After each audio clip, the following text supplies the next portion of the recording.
السلام عليكم ورحمة الله وبركاته. الحمد لله وحده والصلاة والسلام على رسول الله محمد بن عبد الله وعلى آله وأصحابه وأتباعه وأهل بيته أجمعين. أما بعد فقد قال الله تعالى في محكم التنزيل: أعوذ بالله من الشيطان الرجيم. بسم الله الرحمن الرحيم. إنما يخشى الله من عباده العلماء. وقال أيضا: يرفع الله الذين آمنوا منكم والذين أوتوا العلم درجات. وقال رسول الله صلى الله عليه وسلم: العلماء ورثة الأنبياء. صدق رسول الله صلى الله عليه وسلم. பேரன்புமிக்க இஸ்லாமிய சகோதரர்களே, அன்புக்குரியவர்களே, எங்கள் அனைவர் மீதும் அல்லாஹு தாலாவின் சாந்தியும் சமாதானமும் என்றென்றும் நிலவற்றும் என்று வேண்டியவனாக என்னுடைய இந்த உரையை நான் ஆரம்பம் செய்கின்றேன். அதாவது அல்லாஹு தாலா எங்களுக்கு இந்த தீனுல் இஸ்லாத்தை ஒரு மார்க்கமாக தந்து, அந்த தீனுல் இஸ்லாம் அதாவது குர்ஆன் ஹதீஸை எங்களுக்கு தந்திருக்கின்றான். இந்த குர்ஆன் ஹதீஸை கற்றவர்கள் யார்? இந்த குர்ஆன் ஹதீஸை கற்றவர்கள் தான் உலமாக்கள். இந்த உலமாக்கள் யார் என்று சொன்னால், அப்துல்லா பின் பாஸ் அவர்கள் சொல்லும் பொழுதோ, அல்லாஹு தாலாவுடைய நபியுடைய அறிவு தெளிவுகளை பெற்றவர்கள்தான் உலமாக்கள். இந்த உலமாக்கள் மதரசாவுக்கு செல்லுகின்றார்கள் ஓதுவதற்காக வேண்டி. மதரசாவுக்கு சென்று, அதாவது சுமார் 8 வருடம் என்ன செய்கின்றார்கள், அங்கே கல்வி கற்கின்றார்கள். மதரசாக்களில் கல்வி கற்கின்றார்கள். எதை சொல்லுகின்றார்கள், என்ன செய்கின்றார்கள்? காலை முதல் படுக்கை அறைக்கு செல்லும் வரைக்கும் காலல்லாஹ் காலர் ரசூல், காலல்லாஹ் காலர் ரசூல் என்று சொல்லக்கூடிய வார்த்தையை தான் அந்த இடத்திலே, அந்த மதரசாவிலே, அந்த மதரசாவுடைய கல்வி கற்கக்கூடிய மாணவர்கள், அதாவது உலமாக்களாக வரக்கூடிய மாணவர்கள் சொல்லி கொண்டிருக்கின்றார்கள். 8 வருடமும் இதே வார்த்தை தான். ஒரு நாள் 2 நாளோட முடியக்கூடிய வார்த்தை அல்ல. 8 வருடமும் இதே வார்த்தை. காலல்லாஹ் காலர் ரசூல், அல்லாஹ் சொன்னான், நபி ஸல்லல்லாஹு அலைஹி வஸல்லம் அவர்கள் சொன்னார்கள். இவர்கள் 8 வருடத்துக்கு பின்னால உலமாக்களாக வெளியேறுகின்றார்கள். அன்புக்குரியவர்களே, இந்த உலமாக்களை பற்றிய சிறப்பை குர்ஆன் ஹதீஸ் எங்களுக்கு அழகான முறையில் சொல்லித் தருகின்றது. அல்லாஹு தாலா சொல்லும் பொழுதோ, இன்னமா யக்ஷல்லாஹ மின் இபாதிஹி அல் உலமா, அதாவது அல்லாஹுவே அதிகமாக அவனுடைய அடியார்களில் பயப்படக்கூடியவர்கள், அஞ்சக்கூடியவர்கள் உலமாக்கள் என்று அல்லாஹு தாலா அல் குர்ஆனில் சொல்லி காட்டுகின்றான். அதே போன்று இன்னும் ஒரு கேள்வியை தொடுக்கின்றான். குல் ஹல் யஸ்தவில் லதீன யஅலமூன வல்லதீன லா யஅலமூன்.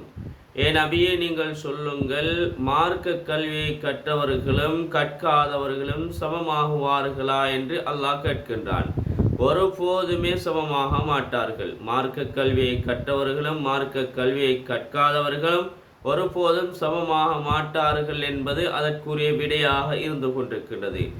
நபி ஸல்லல்லாஹு அலைஹி வஸல்லம் அவர்கள் சொல்லும் பொழுதோ, அல் உலமாஉ வரஸத்துல் அன்பியா, அதாவது உலமாக்கள் இருக்கின்றார்களே, மார்க்கத்தை கற்ற ஆலிம்கள் இருக்கின்றார்களே, அது வரஸத்துல் அன்பியா, நபிமார்களுடைய வாரிசு, அனந்தர சொத்து என்று ஹஜரத் பெருமானார் ஸல்லல்லாஹு அலைஹி வஸல்லம் அவர்கள் சொல்லி காட்டினார்கள். இப்படியாக குர்ஆனுடைய ஆயத்து, நபி ஸல்லல்லாஹு அலைஹி வஸல்லம் அவர்கள் உலமாக்களுடைய சிறப்பை பற்றி பேசி ஏராளமான ஹதீஸ்கள் இருக்கின்றது. அந்த அளவுக்கு ஆலிம்களுடைய சிறப்புகள் இருந்து கொண்டிருக்கின்றது. இந்த உலமாக்கள் நபிமார்களுடைய வாரிசுகள். அதே போன்று ஹிமாத்துத்தீன், தீனை பாதுகாக்கக்கூடியவர்கள் தான் உலமாக்கள். அதே போன்று காதத்துல் உம்மா, சமூகத்துடைய தலைவர்கள் தான் இந்த உலமாக்கள். நூருல் லின்னாஸ், மக்களுக்கு வெளிச்சத்தை பெற்றுக் கொடுக்கக்கூடியவர்கள் தான் இந்த உலமாக்கள். இப்படியாக அடுக்கிக் கொண்டே போகலாம். அன்புக்குரியவர்களே, அன்புக்குரியவர்களே 8 வருடம் கஷ்டப்பட்டு படித்து வெளியே ஆலிமாக வருகின்றார். வந்து சமூகத்திற்கு மத்தியிலே என்ன செய்கின்றார்? அவர் புழங்கும் போது அந்த ஆலிமை மலக்காக பார்க்கக்கூடிய நிலைமை எமது சமூகத்திலே உருவாகி இருக்கின்றது. ஹஜரத் பெருமானார் ஸல்லல்லாஹு அலைஹி வஸல்லம் அவர்கள் சொன்னார்கள், கியாமத்துடைய நாள் கியாமத்துடைய நாள் ஏற்படும் பொழுதோ இன்னல்லாஹ லா யக்பிலுல் இல்ம இன்திஸாஅன் யன்தஸிஹு, அல்லாஹ் அறிவை ஒரு போதும் கலட்ட மாட்டான். எப்படி கலட்டுவான் என்றால் வ இன்னமா யக்பிலுல் இல்ம பிகபிலில் உலமா, உலமாக்களை இந்த பூமிக்கு மேலால அவருடைய உயிரை கைப்பற்றுவதை கொண்டுதான் இல்மை கலற்றுகின்றான் என்ற விடயத்தை ஹஜரத் பெருமானார் ஸல்லல்லாஹு அலைஹி வஸல்லம் அவர்கள் சொல்லி காட்டினார்கள். இன்று நாங்கள் பார்க்கின்றோமா இல்லையா? அதிகமான உலமாக்களுடைய மரணம், அதிகமான உலமாக்கள் திடீர் என்று இந்த உலகத்தை விட்டு பிரியக்கூடிய காட்சியை பார்க்கின்றோம். ஆரம்ப காலத்தில் தான் ஒரு ஆலிம் மௌத்தாகுவது என்பது மிக மிக குறுகிய ஒரு விடயமாக இருந்து கொண்டிருக்கின்றது. இப்பொழுது நாங்கள் எங்கு பார்த்தாலும் உலமாக்களுடைய மரண செய்திகளை நாங்கள் கேள்விப்படுகின்றோம். அன்புக்குரியவர்களே, உலமாக்கள் கண்ணியப்படுத்தப்படக்கூடியவர்கள், உலமாக்கள் சங்கைப்படுத்தப்படக்கூடியவர்கள், உலமாக்கள் மரியாதை செய்யப்படக்கூடியவர்கள், உலமாக்கள் அவர்களுக்குரிய சிறப்பை பொதுமக்கள் கட்டாயம் கொடுக்கத்தான் வேண்டும். ஆலிம்களுடைய கௌரவத்தில் இன்று மக்கள் விளையாடி கொண்டிருக்கின்றார்கள்.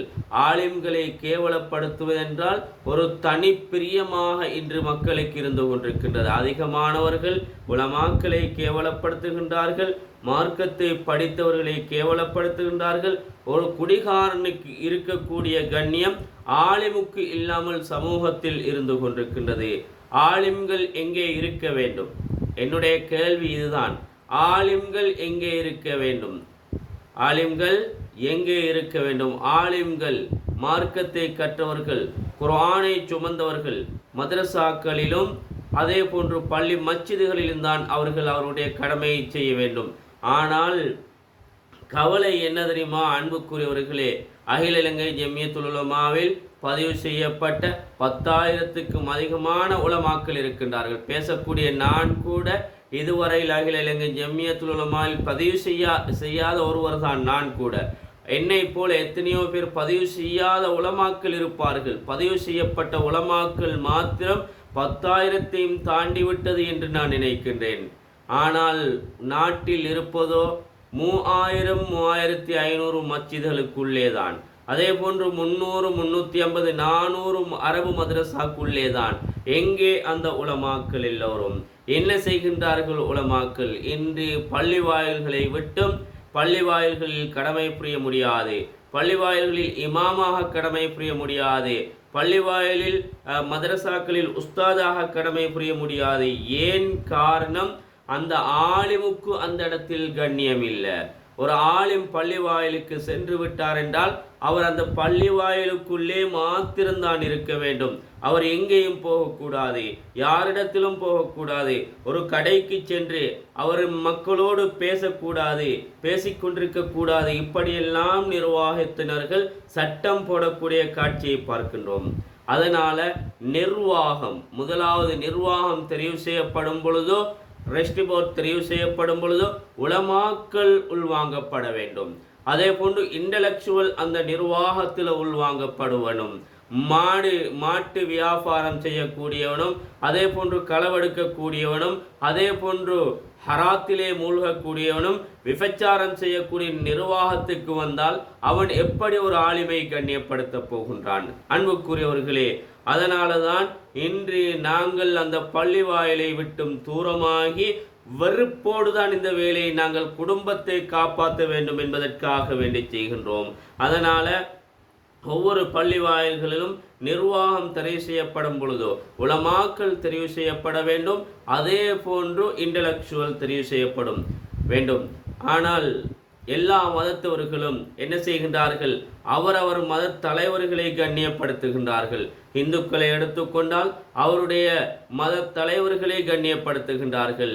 அதே போன்று பௌத்தர்களை எடுத்துக்கொண்டால் அப்பேஹாமதுர்வனி, எங்களுடைய தலைவரே, எங்களுடைய மத தலைவரே என்று ஆண்டியும் அரசனும் அதே போன்று பெரும் பெரும் இன்டலெக்சுவல் ஜனாதிபதி கூட அவரை விழித்ததற்கு பின்னால்தான் அடுத்தவர்களை விழிக்கின்றார். ஆனால் எங்களுடைய முஸ்லீம்கள் எந்த அளவுக்கு என்றால் அடுத்தவர்களை விழித்து விட்டுத்தான் ஏதோ எங்களுடைய இந்த ஃபங்க்ஷனில் ஒரு ஆலிம் வந்திருக்கின்றார், அவரையும் சொல்லிடுவோமே என்று கடைசியாக அவரை சொல்லுகின்றார். அன்புக்குரிய சகோதரிகளே, உலமாக்களுடைய டியூட்டி இருக்கின்றது.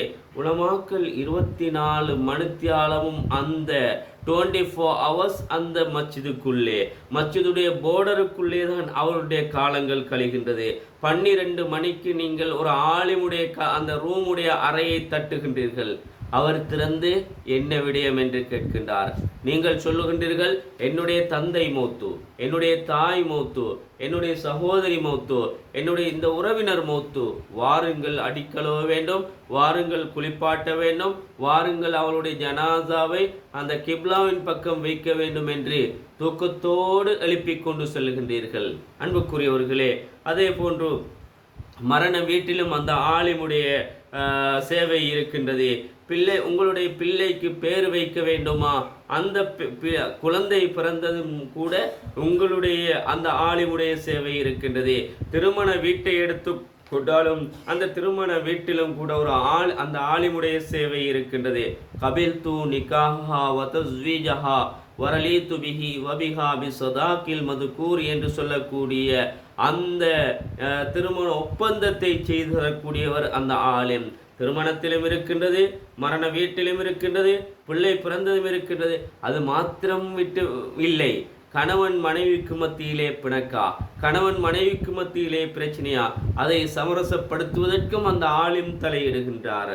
அதே போன்று உங்களுடைய பிள்ளைக்கு சுகம் இல்லையா, உங்களுடைய தாய்க்கு தந்தைக்கு சுகம் இல்லையா, ஹசரத் இந்த தண்ணீரை ஓதித்தாருங்கள், அந்த ஓதி தருகின்றார் தண்ணி. அதிலும் உங்களுடைய பள்ளிவாயலுடைய ஹத்தீப், பள்ளிவாயலுடைய இமாம் தலையிடுகின்றார். அதே போன்று நல்லது கெட்டது எல்லா விடயங்களுக்கும் அந்த ஆலிம் என்ன செய்கின்றாரே தலையிடுகின்றார். அன்புக்குரிய சகோதரிகளே, நாங்கள் பார்க்கின்றோம், ஒரு ஆஃபீஸர் என்ன செய்கின்றார், பாடசாலை ஆசிரியர் என்ன செய்கின்றார், 8 மணிக்கு பாடசாலை போகின்றார், 2 மணிக்கு வீட்டுக்கு போகின்றார், 2 மணிக்கு ஆஃப் ஆகி வீட்டுக்கு போகின்றார். அவருடைய சேலரி எவ்வளவு தெரியுமா? அந்த ஆசிரியருடைய சேலரி 70,000 சேலரி, 70,000 per month. ஒரு மாதத்துக்கு 70,000, ஒரு மாதத்துக்கு 65,000 கட்டாயம் கொடுக்க வேண்டும். அரசாங்கம் அவர்களை கண்ணியப்படுத்த வேண்டும், நாங்கள் வேண்டாம் என்று சொல்லவில்லை. ஆனால் அதே ஆசிரியர் என்ன செய்கின்றார், தலைவராக இருக்கின்றார், நிர்வாகத்தில் இருக்கின்றாரு. நாங்கள் 8 மணிக்கு போய் 2 மணிக்கு ஓப் ஆகின்றோம். இந்த உலமாக்கள் 24 மணி நேரம் பள்ளியில சேவை செய்கின்றார்கள். 35,000 வெறும் சொச்ச படங்களைத்தான் ஆலிம்களுக்கு சம்பளமாக கொடுக்கின்றார்கள். அதே போன்று 35,000 ரூபாய்க்கு தெரிவு செய்துவிட்டு ஒருவரை இன்னும் ஒருவரை பார்க்கின்றார்கள். 30,000க்கு எங்கேயாலும் ஒருவர் கிடைக்கின்றாரா? 25,000க்கு ஒருவர் எங்கேயாவது கிடைக்கின்றாரா? அப்படி என்றால் ஒரு 10,000 சேவ் பண்ணி வைக்கலாம் என்று நினைக்கின்றார்கள். அன்புக்குரியவர்களே, ஏன் அவர்களுக்கு மனைவி இல்லையா? அவர்களுக்கு பெற்றோர்கள் இல்லையா? அவர்களுக்கு நல்லது கெட்டது இல்லையா? அவர்களுக்கு குழந்தை இல்லையா? அவர்கள் வாகனம் வாங்க தேவையில்லையா? அவர்கள் மோட்டார் சைக்கிள் ஓடத்தில்லையா? உங்களுக்கு இருக்கக்கூடிய ஆசை தானே அவருக்கும் இருக்கும். நீங்கள் சீப் ரேட்டுக்கு மாத்திரம் உலமாக்களை தேடுகின்றார்கள்.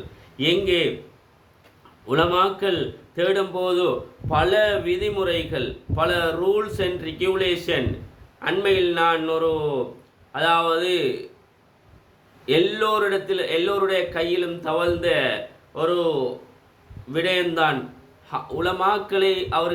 உலமாக்கள் தேவை என்று விண்ணப்பித்திருக்கின்றார்கள். அவருடைய அந்த விண்ணப்ப படிவத்திலே என்ன குவாலிஃபிகேஷன் தெரியுமா? ஹாஃபிலாக இருக்க வேண்டும், ஆலிமாக இருக்க வேண்டும். அதே போன்று ஹாஃபிலாவும் ஆலிமாவும் இருப்பதோட நல்ல குரல் வளமுடையவராக இருக்க வேண்டும். அதே போன்று ஓலவல் செய்திருக்க வேண்டும், ஏலவல் செய்திருக்க வேண்டும், நல்ல பிலிங்குவல் லாங்குவேஜ் மொழிப்புலமை இருக்க வேண்டும், கம்ப்யூட்டர் 6வது கம்ப்யூட்டர் பேசிக் நாலேஜ் இருக்க வேண்டும். இப்படியாக பல குவாலிஃபிகேஷன்கள் கேட்டிருக்கின்றார்கள். ஆனால் அவருடைய சம்பளம் மட்டும் இவ்வளவு என்று அந்த இடத்தில் பதிவு செய்யப்படவில்லை. ஏன் பதிவு செய்யவில்லை? அவர்கள் சொச்ச பணத்துக்காக வேண்டித்தான் தேடுகின்றார்கள். இதற்கு உலமாக்களும் ஒரு காரணம்தான். உதாரணமாக, நான் ஒரு பள்ளி வாயிலுக்கு சென்றிருக்கின்றேன் என்றால், ஏதோ என்னோடு பிணக்குப்பட்டு நிர்வாகம் என்னை இடைநிறுத்துவதற்கு காத்திருக்கும் பொழுது இன்னொருவரை கொண்டு வருகின்றார்கள் ஜும்மாவுக்காக வேண்டி. அவரை அந்த பள்ளி வாயிலே அமர்த்துவதற்காக வேண்டி சேவையில் என்ன செய்கின்றார்? அவர் அந்த இருக்கக்கூடிய ஆலிமோடு கதைக்காமல் எதையும் பேசாமல் அவர் ஜும்மாவை செய்துவிட்டு அவர் அந்த இடத்திலே நிர்வாகத்தோடு பேசி அவர் அந்த பள்ளி வாயிலுக்கு புதிய இமாமாக தெரிவு செய்யப்படுகின்றார். ஆனால் இருக்கக்கூடிய 6 வருடம் 7 வருடம் 8 வருடம் என்று வேலை செய்த இமாம் 1% கிடைக்காமல் 1% இல்லாமல் அவர் வெளியேறக்கூடிய காட்சிகளை பார்க்கின்றோம். உலமாக்களுக்கு எந்த விதமான சலுகைகளும் இல்லை. உலமாக்கள் 10 வருடம் இருக்கின்றார்கள், 15 வருடம் கடமையில் புரிகின்றார்கள். அவர்கள் வீடு போகும் பொழுது எந்த விதமான கொடுப்பனவுகளும் இல்லாமல் தான் வெறும் கையோடு தான் அவர் அந்த வீடு செல்ல வேண்டும். இப்படியான அவல நிலை எங்களுடைய மக்களுக்கு எங்களுடைய சமூகத்திலே இருந்து கொண்டிருக்கின்றது. பொதுமக்களின் நிலைப்பாடு என்ன தெரியுமா? ஒரு ஆலிம் சம்பாதிக்க கூடாது, அவன் வீடு கட்டக்கூடாது, காணி வாங்கக்கூடாது, வாகனம் வாங்கக்கூடாது, அதே போன்று ஒன்றுமே செய்யக்கூடாது. அவன் இருந்தவன் போன்றுதான் அவன் வந்தது போன்று அவன் வீடு செல்ல வேண்டும் என்பதுதான் அதிகமான பொதுமக்களுடைய நிலைப்பாடாக இருந்து கொண்டிருக்கின்றது. எனவே இந்த நிலைப்பாட்டை மாற்றி நாங்கள் எங்களுடைய பள்ளி வாயிலில் இருக்கக்கூடிய கடமை புரியக்கூடிய உலமாக்களை மனதார சந்தோஷப்படுத்தி அவர்களுக்கு நிரப்பமான சம்பளங்களை கொடுத்து ரமலானிலும் கூட ஒரு வகையான அநியாயம் நடைபெறுகின்றது. 2 ரமலானில் சேர்க்கக்கூடிய பணத்தை 2 3 பிரித்து 2 பங்கை பள்ளி வாயிலுக்கும் 1 பங்கை மாத்திரம்தான் உலமாக்களுக்கு கொடுக்கின்றார்கள். இது பெரிய அநியாயம். இப்படியான அநியாயங்கள் இல்லாமலாக்கப்பட வேண்டும். உலமாக்களுக்கு தகுந்த கண்ணியம் தகுந்த சம்பளம் கொடுக்கப்பட வேண்டும் என்பதுதான் என்னுடைய இந்த காணொலியுடைய நோக்கமாக இருந்து கொண்டிருக்கின்றது. எனவே இந்த காணொலியை பார்க்கக்கூடியவர்கள் யாருடைய கையில் இந்த காணொலி தவழ்கின்றதோ அவர்கள் அனைவரும் கட்டாயம் இந்த காணொலியை அதிகமாக ஷேர் பண்ணுமாறு பணிவன்போடு வேண்டி விடைபெறுகின்றேன். அஸ்ஸலாமு அலைக்கும் வரஹ்மத்துல்லாஹி வபரகாத்துஹு.